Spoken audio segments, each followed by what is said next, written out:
साथीहरू सबैजनामा नमस्ते। आज चाहिँ म खेतमा धान हेर्न आएको। हाम्रो खेतको धान कस्तो भएको रहेछ भनेर अनि यसो भिडियो बनाउन भनेर सोचेको थिएँ। यो चाहिँ यो जुन हरियो छ त्यो चाहिँ हाम्रो धान हैन। अनि यो हरियो चाहिँ हो पहिलो चाहिँ हैन। उता पारि फेरि घर बनाउन थाल्नु भएको छ हैन।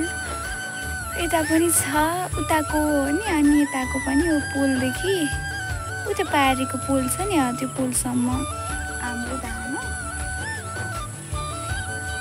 कस्तो लाग्यो कमेन्टमा भन्नु ल। अनि धान नजिकबाट देखाउँछु ल। यो धान हेर्दा हेर्दै कि मलाई एउटा गीतको याद आयो। खुदो फुल्यो